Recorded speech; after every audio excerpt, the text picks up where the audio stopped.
আজ আমরা মুসলমানরা শান্তিপ্রিয় জাতি হিসেবে পরিচিত। তবে এই কেমন শান্তি যেখানে আমার ফিলিস্তিন ভাই বোনেরা মরছে আর আমরা চুপ করে বসে আছি।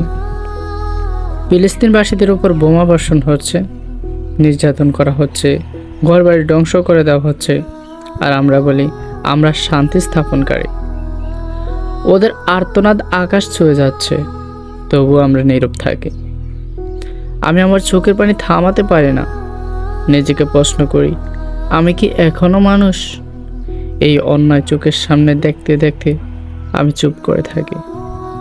আমার হৃদয় ভেঙে যায় যখন থেকে আমার ভাই বোনেরা নির্মমভাবে হত্যা হচ্ছে, নির্যাতনের শিকার হচ্ছে।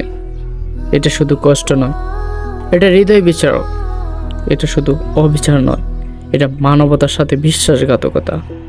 যেখানে পুরো বিশ্ব ইহুদি রয়েছে 1,50,00,000 আর মুসলমানদের সংখ্যা হচ্ছে 200 কোটির বেশি, তারপর মুসলিম এত বেশি হওয়ার পরও কেন ইসরায়েলের হাতে ফিলিস্তিন মার খাচ্ছে?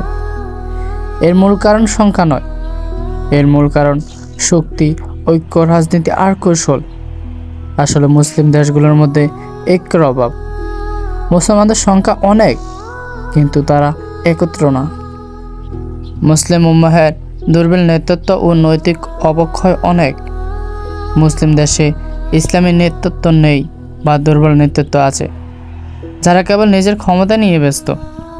তবে আসার কথা হলো, অনেক মুসলিম দেশ, সংগঠন, সাধারণ মানুষ আজ ফিলিস্তিনের পক্ষে জেগে উঠেছে। হে আল্লাহ, আমার ভাই বোনদের জান্নাতুল ফেরদাউস দান করুন, ওদের গুনাহ মাফ করে দিন, আর ওদেরকে শহীদের মর্যাদা দিন। তবে আমাদের জেগে উঠতে হবে, আমাদের কথা বলতে হবে, তবে ঘৃণা নিয়ে নয়, সাহস নিয়ে, সহিংসতা নিয়ে নয়, সত্য দিয়ে।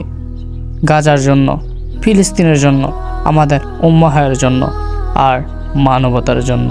সবাই ভালো থাকবেন। আসসালামু আলাইকুম।